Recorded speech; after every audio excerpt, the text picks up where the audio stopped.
7వ ఎపిసోడ్. విఠల్ కనుబొమ్మలు ముడిపడిపోయాయి. అతనికి అనుమానంతో తల వంగిపోయింది. ఈసారి అతనే ఆవిడ ప్రమేయం లేకుండా లోపలికి వచ్చేశాడు. వెనక ఆవిడ కూడా లోపలికి అతని వెనకాలే వచ్చింది. గిరిజ పెళ్లి కావలసిన పిల్ల. ఇలాంటి తప్పుడు రాతలు రాస్తుంటే దానికి ఇంకా పెళ్లి కాదు బాబు, మీరే దానికి నయానో పయానో చెప్పి ఈ ఉద్యోగం మానేయమని చెప్పండి. హనుమాయమ్మ గారి మాట పూర్తి కాలేదు. విఠల్ తలెత్తి ఆవిడ మొహంలోకి చూశాడు. ఆవిడ నోట్లోంచి మాటలు రావడం ఆగిపోయాయి. కొట్టినంత పని చేస్తాడేమో అని అనిపిస్తోంది ఆవిడకి అతన్ని చూస్తుంటే. మీరు కూడా ఇటువంటి మాటలు మాట్లాడడం న్యాయం కాదు. రోడ్డు మీద ఏనుగెళ్తుంటే కుక్కలు మొరుగుతాయి. ఏనుగుని వెనక్కు పంపేయలేం కదా. గిరిజ ఎటువంటిదో, నేను ఎలాంటి వాడినో మీకు బాగా తెలుసు. మీరు ఈ తప్పుడు రాతల్ని నమ్ముతున్నారా? నా నమ్మకంతో పనేముంది? నిప్పు లేందే పొగరాదు అంటారు. రేపు ఏదైనా సంబంధం వచ్చి అమ్మాయిని ఇష్టపడితే కానీ వాళ్ళు ఈ గోడ మీద రాతల సంగతి చెప్తే దాని రాత బ్రద్దలైపోదు నాయనా. గాలి కబుర్లు నమ్మి వెళ్ళిపోయే వాళ్ళకి అసలు మీరు పిల్లని ఇస్తాననడమే తప్పు. నా బాధ మీకేం అర్థమవుతుంది? మీకు కూడా ఒక ఆడపిల్ల ఉంటే తెలిసొచ్చేది. విఠల్ అయోమయంగా చూస్తూ ఉండిపోయాడు. బాధలు పడేందుకు ఆడపిల్లలే కారణమైతే ఇటువంటి సమస్యల్ని ఎన్ని ఎదుర్కోలేదు. కృష్ణవేణి వెళ్ళినప్పటి నుంచి శారీరకంగా మానసికంగా ఎంత దెబ్బతిన్నాడు.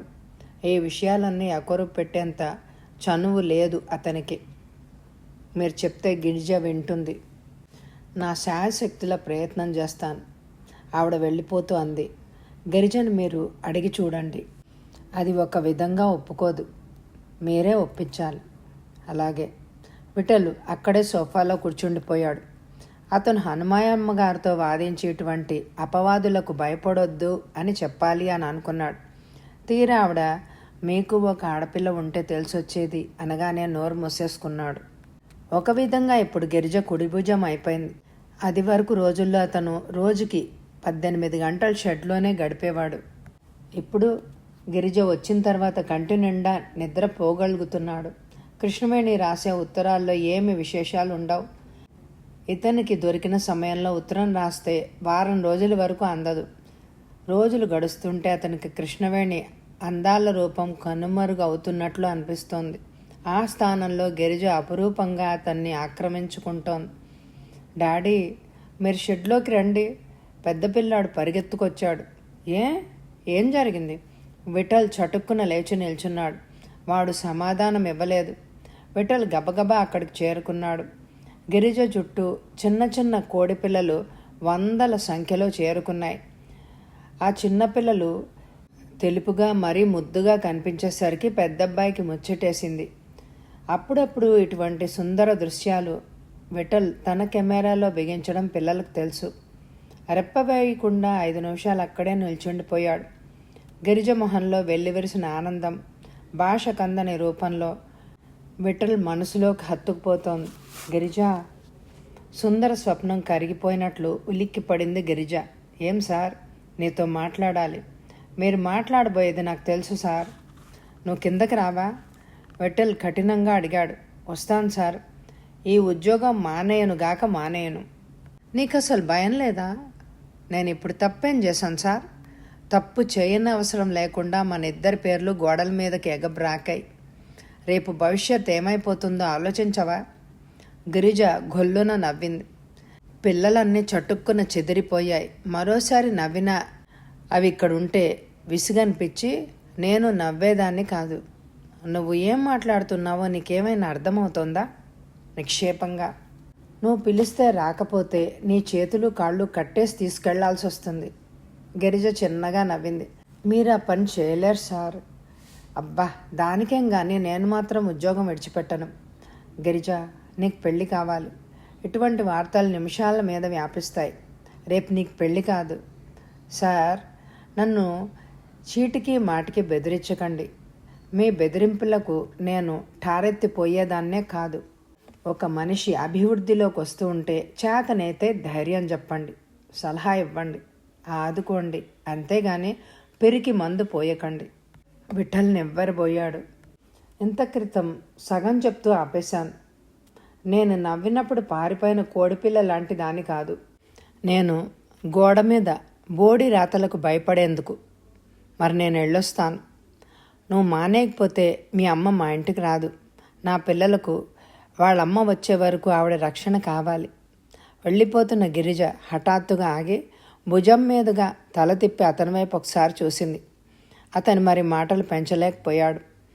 ఆ షాక్లోంచి తేరుకోకముందే హనుమాయమ్మ గారు అక్కడకు దుమారంలా వచ్చేసింది.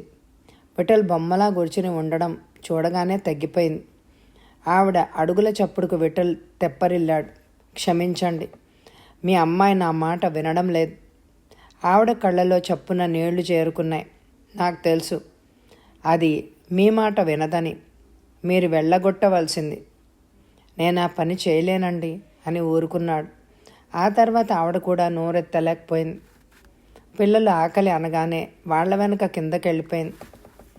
విఠల్ షెడ్లో ఒక్కడు మిగిలిపోయాడు. కృష్ణవేణి వెళ్ళి చాలా కాలమైంది. ఆ లోటు అతనికి కనిపించలేదు. నిన్న మొన్నటి వరకు అతని జీవితంలో సగభాగం కోళ్ల ఫామ్లోనే గడిచిపోయినట్టుంది. పిల్లలు ఇప్పుడు అతనికి యథార్థాన్ని చూపిస్తున్నారు. వేళకి కాఫీ, భోజనం, బట్టలు, పుస్తకాలు, మగ పని, ఆడపని రెండూ తనే అయి సమర్థించుకుని వచ్చేందుకు చాలా కష్టంగా ఉంది అతనికి. గిరిజ అతని జీవితంలోకి చల్లని వెన్నెల మాదిరిగా వచ్చింది. కృష్ణవేణి తనంతట తాను జరిగి దూరం వెళ్ళిపోయింది. ఈ బ్రతుకులో తిరిగి ఆమె వచ్చేది ఎప్పుడో అనే ప్రశ్న అతన్ని నిరుత్సాహపరుస్తోంది. చిన్నవాడు కెవ్వుమని కేకపెట్టగానే విఠల్ ఆలోచనలు తెగిపోయాయి. పరుగులాంటి నడకతో కిందకెళ్ళాడు. చిన్నవాడి ఏడుపు అంతవరకు తారాస్థాయిని అందుకుంటోంది. విఠల్ నెమ్మదిగా కొడుకు దగ్గరకు వచ్చాడు. వాడి చేతివేళ్లు మరికొద్దిసేపు ఉంచితే ఫ్యాన్ లోపలికి పూర్తిగా వెళ్ళిపోయేది. వేళ్ళి తెగి అక్కడికక్కడే రక్తం చుక్కలు ముద్దగా పేరుకుంది. 2 చేతులతో లేవనెత్తి తన భుజం మీద వేసుకుని మంచం మీద పడుకోబెట్టాడు. అతను హనుమాయమ్మ గారిని పిలిచి, చూశారా ఎలా తెగిందో? మీరు నెమ్మదిగా చెప్పవలసింది. నేను చెప్పలేని స్థితిలో చిక్కుపోయాను. పొద్దున్న లేస్తూనే ఇంటిలో అనవసరమైన గొడవలు ఇలాంటి అనర్థాలనే తీసుకొస్తాయి. హనుమాయమ్మ గారు మాట్లాడలేదు. విఠల్ గబగబా షర్ట్ వేసుకుని ఆటోని పిలిపించుకొని వచ్చాడు. ఉస్మానియాకి తీసుకువెళ్ళి మళ్ళీ తీసుకొచ్చేసరికి 2 గంటలు పట్టింది. హాస్పిటల్ నుంచి వచ్చినప్పటి నుంచి అతను చిరాగ్గానే ఉన్నాడు. అతను పిల్లల కోసం టీవీ కొన్నాడు. పిల్లలు కోరిందే ఆలస్యం, కావలసినవి తెచ్చి పడేస్తున్నాడు. కొత్తగా స్కూటర్ కొన్నాక ఆదివారం గిరిజకు అప్పగించి పిల్లలతో హైదరాబాద్ మొత్తం తిరిగి వస్తున్నాడు. కృష్ణవేణిని అతను మర్చిపోయాడు. గిరిజ అతన్ని తన వైపుకు లాక్కుంటోంది. విఠల్ రాను రాను ఒక నిర్ణయానికి వచ్చేశాడు. శ్రీధర్ ఉత్తరం రాశాడు. ఆ ఉత్తరం చదివి విఠల్ సిగ్గుపడ్డాడు. శ్రీధర్కి ఇన్ని తెలివితేటలుండి అప్పుడప్పుడు అతను చేసే పనులకి జాలి, నవ్వు వస్తాయి. ఇప్పుడు ఈ ఉత్తరంలో సారాంశం చదవగానే అక్కడున్న శ్రీధర్ ఏ భంగిమలో కూర్చుని ఏ విధంగా మాట్లాడుతూ ఉంటాడో కళ్ళకు కట్టునట్టు అనిపించింది. ఇంత చదువులు చదివి ఎన్ని ఊళ్ళు చూసి శ్రీధర్ ఇంత చిన్న విషయాన్ని భూతద్దంలోంచి చూసి బాధపడ్డం విఠల్కి వింతగా ఉంది. పరిపూర్ణ వ్యక్తిత్వంతో వెలిగే శ్రీధర్ ఈనాడు ఇంత బేలగా ఉత్తరం రాయడంలో విఠల్కి సిగ్గుగా అనిపించింది. ఆయన ఉత్తరాన్ని ఒక్కసారి కాదు ఎన్నోసార్లు చదివాడు. అంతకి తృప్తి పడక గిరిజను పిలిచి ఉత్తరం చేతికిచ్చాడు. గిరిజ ఉత్తరం అందుకొని నవ్వుతూ టేబుల్ మీద పెట్టేసింది. నువ్వు చదవాలని ఇచ్చాను గిరిజ, చదువు అన్నాడు విఠల్. పరాయి వాళ్ళ ఉత్తరాలు చదవకూడదు. గిరిజ బొంగమూత పెట్టగానే విఠల్కి ఆ పిల్లని 2 చేతులతోనూ లేవదీసి ఆరుబయట మైదానంలో పరుగు పెట్టాలి అని అనిపించింది. అంతలోనే ఆ భావాన్ని అదిమి ఉంచి పరాయి అన్న శబ్దాన్ని గుర్తు చేసుకుంటూ ఉండిపోయాడు. పిల్లల చేత హోంవర్క్ చేయించాలి. మరి వెళ్ళనా సార్ అంది గిరిజ. కూర్చో. గిరిజ అతనికి ఎదురుగా ఉన్న కుర్చీలో కూర్చుని చెప్పండి అంది. శ్రీధర్ కూతురు మరొక కులం మనిషిని పెళ్లి చేసుకుందట. గిరిజ విననట్లు దిక్కులు చూస్తూ ఉండిపోయింది. విన్నావా గిరిజ? తల తిప్పి అతని వైపు చూసింది. అయితే ఏంటి మీ ఉద్దేశం? పాపం బావ అనవసరంగా బెంగబెట్టుకున్నారు. ఇంత చిన్న విషయానికైనా విఠల్కు ఆశ్చర్యంతో తలకిందులైనట్టుగా అనిపించసాగింది. ఇది చిన్న విషయమా? ఎందుకు కాదు? ఏది మంచో ఏది చెడో ఆలోచించుకునే వయసు ఆ పిల్లకు ఉండే ఉంటుంది. కానీ పెద్దవాళ్ళు మనసు బాధ పెట్టకూడదు గిరిజ. గిరిజ నవ్వింది. అన్నిటికీ మీ మాటలు ఫాల్స్ సెంటిమెంట్స్ అనిపిస్తాయి. విఠల్ ఆలోచనలో పడ్డాడు. అక్కడి నుంచి గిరిజ నెమ్మదిగా జారుకుంది. 10 నిమిషాల తర్వాత కింద తల్లి కూతుళ్ళు ఇద్దరూ ఘర్షణ పడడం అతనికి స్పష్టంగా వినిపించింది. మన ఊరు వెళ్ళిపోదాం. నీకెన్నోసార్లు చెప్పాను గిరిజ, నా మాట నువ్వు పెడచెవిని పెడుతున్నావు. నీకు 3 మూళ్ళు వేయించి నేను ఏ కాశీయో రామేశ్వరమో వెళ్ళిపోతాను. గిరిజ నవ్వింది. నువ్వు చీటికి మాటికి రామేశ్వరం కాశీ అని నన్ను బెదిరించకు మమ్మీ. నీకంత కోరికగా ఉంటే చెప్పు, టికెట్ కొనిస్తాను, బండెక్కు. నీకు ప్రతిదీ పరిహాసంగానే అనిపిస్తోంది. నలుగురిలో ఇప్పటికే తలెత్తుకోలేకపోతున్నాను.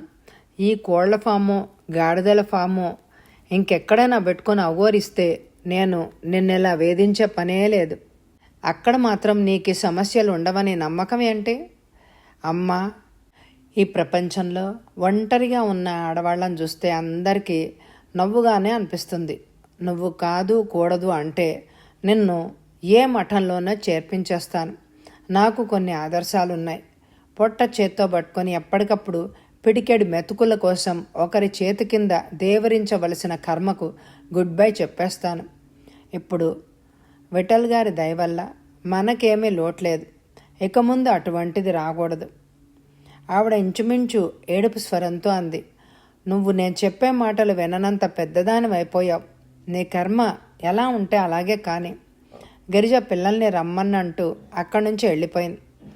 ఆరుబయట కూర్చున్న గిరిజకు ఈ ప్రపంచం రంగుల హరివిల్లులాగా కనిపిస్తోంది. ఎక్కడుంది ప్రశాంతి? మనసు తృప్తి పడడంలో ఉంది. మనిషికి ఏం కావాలి? తృప్తి. ఈ తృప్తిలో జగమంతా చిటికెన వేల మీద ఆడించగలిగే శక్తి ఉంటుంది. పరమేశ్వర, ఇటువంటి జీవితం తనివి తీరా అనుభవించేందుకు ఈ కాలాన్ని ఇంకా ఇంకా విస్తృతం చేయి అనుకుంది. మిలమిలా మెరిసే ఆ పిల్ల కళ్ళు విఠల్ పిట్టగోడ మెంచి స్పష్టంగా చూశాడు. స్టీవర్ట్ ముందు కూర్చున్న కృష్ణవేణికి ఈ ప్రపంచం శూన్యంలా కనిపిస్తోంది. కృష్ణవేణి పరిధిలో స్టీవర్ట్ మాత్రమే ఉన్నాడు. అతనికి మరింత చేరువగా జరిగింది. అతను ఆమె జడని అరచేతుల్లోకి తీసుకున్నాడు. పాము కుబుసంలాగా మెత్తగా జారిపోతోంది. ఇండియాకు వెళ్ళిపోకు Krishna, I like you, I love you. అతని నీళ్ళి కళ్ళు ఆమెను వేడుకుంటున్నాయి. ఈ శరీరం, ఈ మనసు పూర్తిగా నాది కావాలి. మనిషి ఎంత స్వార్థపరుడో చూడు. నీ అందచందాలన్నీ నా కోసమే కాకపోతే ఎన్ని వేళ్ల మైళ్ళు ఇంత కష్టపడి ఎలా ప్రయాణం చేసి రాగలవు? నిజం, ఆమె స్వగతంలాగా అనుకుంది. మా సమాజంలో విడాకులు ఏమంత చెప్పుకోదగిన విషయం కాదు. ఒకరి మీద ఒకరికి ఇష్టం ఏర్పడినప్పుడు మనం కోరుకున్న దారిలో ప్రయాణం చేస్తే తప్పేంటి? వెచ్చని ఆ గదిలో కృష్ణవేణి మనసు ఎటూ ఆలోచించలేకపోతోంది. మేవాళ్ళు వట్టి సెంటిమెంటల్ ఫూల్స్. కాకపోతే మనిషిని ఒక తాడుతో కట్టివేయడం అన్నది చిత్రం కదూ. రెక్కలు వచ్చిన పక్షి ఎంతో నిశీతంగా ఆలోచించే మనిషి కూడా అంతే. చెప్పు కృష్ణ, నేను అన్నదానిలో ఏమైనా విపరీతం ఉందా? కానీ ఈ పదం మన నిఘంటువులోనే లేదు. నాకు నువ్వు లేందే బ్రతికే లేదనిపిస్తోంది.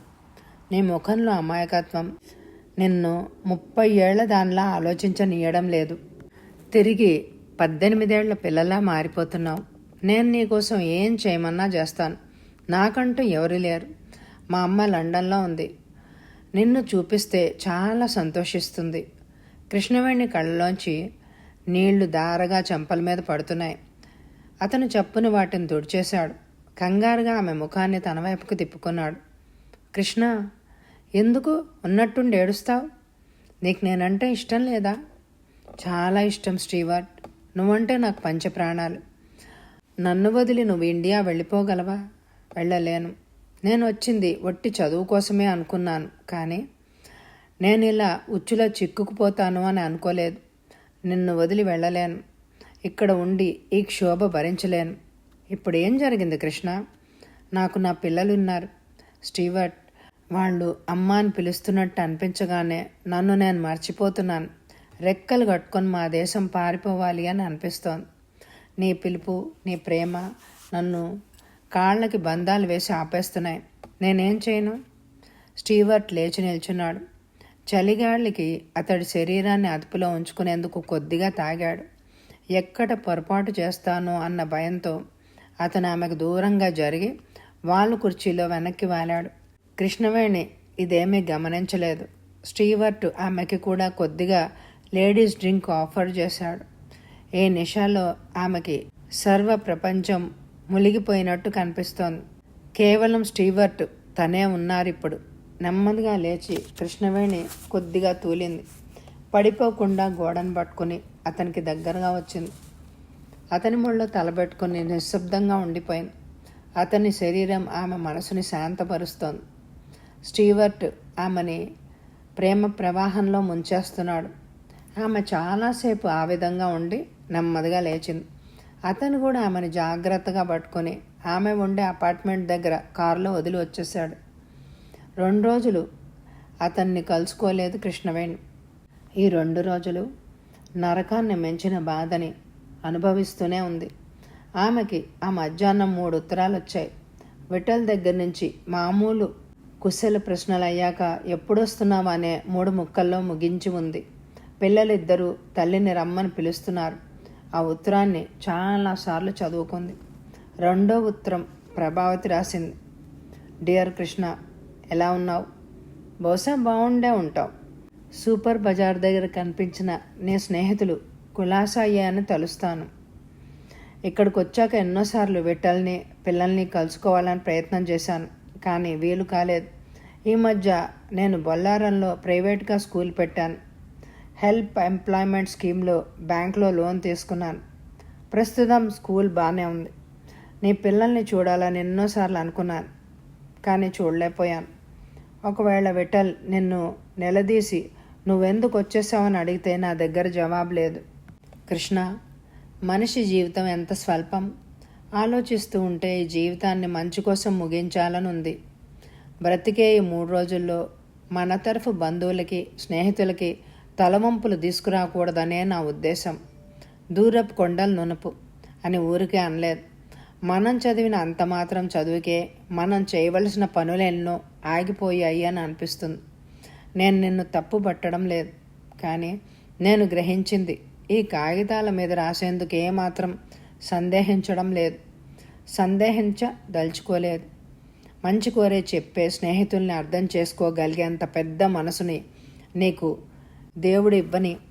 నాకు తెలుసు కృష్ణ, నీవు ఆకర్షణలో పడిపోయావు. ఒక వయసులో వ్యామోహం, మరో వయసులో ప్రేమ.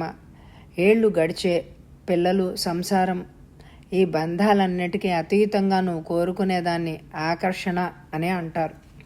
వ్యామోహం పర్యవసానం అటూ ఇటూ తేలిపోతుంది. ప్రేమ అది ఒక రకం మనుషులకే వర్తిస్తుంది. అర్థం లేని సినిమాలు చూసి కథలు చదివి జీర్ణం చేసుకునేది కాదిది. శాశ్వతంగా నిష్కామంగా శిలాక్షరాల మాదిరిగా మిగిలిపోయేది. 3వది ఎంత భయంకరమైందో చెప్పనా? లేదు, దూరంగా ఉండి రాస్తున్నాను. గుండె దెటవు పరుచుకో. దీపం ఆకర్షణకి లొంగిపోయే శలభం లాంటిది పరిస్థితి. ఆ పరిస్థితి నుంచి నువ్వు బయటపడు. నీకు ఉత్తరం రాయడంలో నా ఉద్దేశం అంతే. మీ ఇద్దరికీ పరిచయం చేసిన 3వ మనిషి నీ కన్నీళ్ళని ఎప్పుడూ తొడవలేడు. ఎగతాళి చేసుకోకు జీవితాన్ని. వెంటనే బయలుదేరొచ్చాయి. నీ క్షేమం కోరే ప్రభావతి. కృష్ణవేణి ఆ ఉత్తరం శాంతం శ్రద్ధగా చదివింది. ఆ లెటర్లో బాబు కన్నీళ్లు వరద వెల్లువిలా కారి చెంపల మీద ప్రవాహాలు అవుతున్నాయి. స్టీవర్ట్ 4 గోడల మధ్య కృష్ణవేణి బోర్మని విలపిస్తోంది. అరగంట అయ్యేసరికి కృష్ణవేణి తనను తాను సంభాళించుకునే స్థితికి వచ్చింది. తలుపు చప్పుడు అవుతోంది. కృష్ణవేణికి తెలిసిన వాళ్ళు, పరిచయస్తులు వేళ్ల మీద లెక్కబెట్టవచ్చును. ఆ చప్పుడు చేసే పద్ధతి చిత్రంగా ఉంది.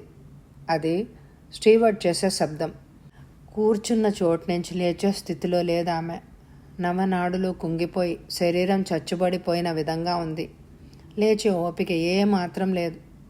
కళ్ళప్పగించి తలుపు వైపు చూస్తూ ఉండిపోయింది. స్టీవర్ట్ తలుపు కొడుతూనే ఉన్నాడు. లేని ఓపిక తెచ్చుకొని తలుపు తెరిచింది కృష్ణవేణి. కొద్దిసేపు ఉంటే కింద పడిపోయేదే. అతడు ఆమెను పొదివి పట్టుకున్నాడు. నడుము చుట్టూ చేయి వేసి ఆమెను 2 చేతులతో లేవనెత్తి మంచం మీద పరుండ చేశాడు. ఎన్నో లంకణాలు చేసిన దానిలా ఉంది ఆమె. అతను ఆమె పక్కనే కూర్చుని చేత్తో మృదువుగా ఆమె మొహం మీద పడే ముంగురులని సరిచేస్తున్నాడు. ఏం జరిగింది కృష్ణ? చెప్పు ప్లీజ్. నీకు నేనున్నాను. ఏడవకు, దయచేసి ఏడవకు.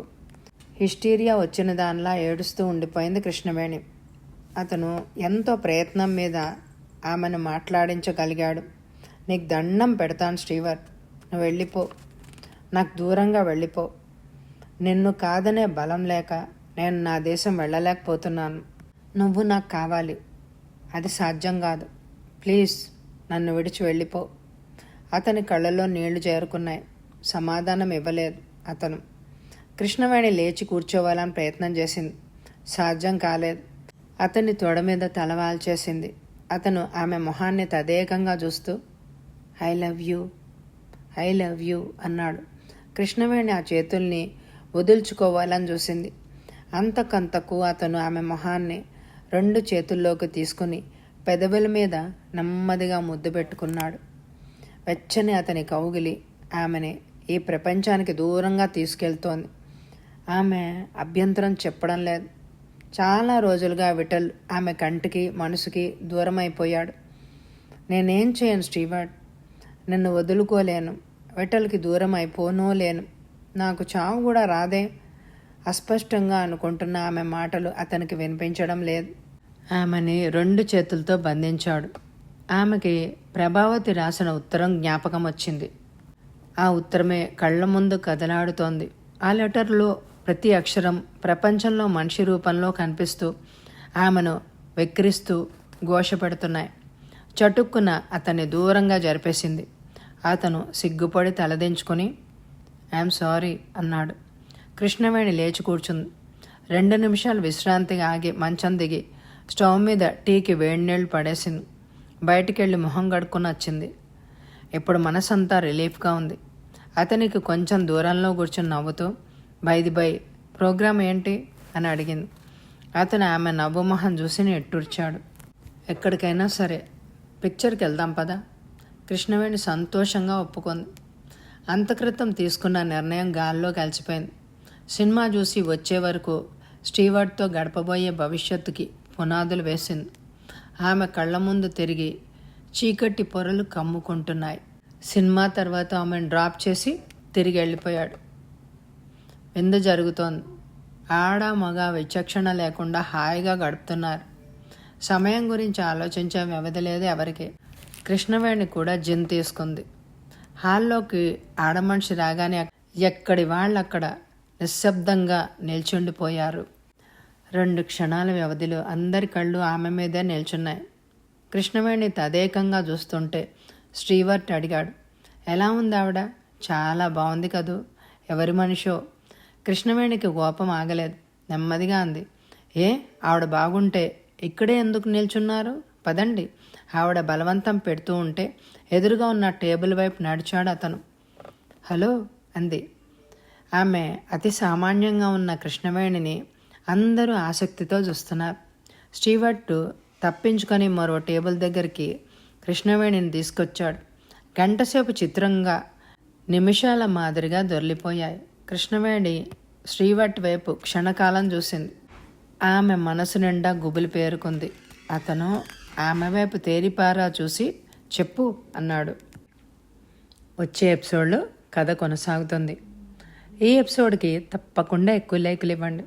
అలాగే ఎండ్ స్క్రీన్లో ఉన్న ప్లేలిస్టులు స్కిప్ చేయకుండా వినండి. ఇంతవరకు చూస్తూ లైక్ చేస్తూ కామెంట్ ద్వారా వాళ్ళ అభిప్రాయాన్ని తెలియజేస్తున్న శ్రోతలందరికీ నా హృదయపూర్వకమైన ధన్యవాదాలు. Thank you very much my dear friends.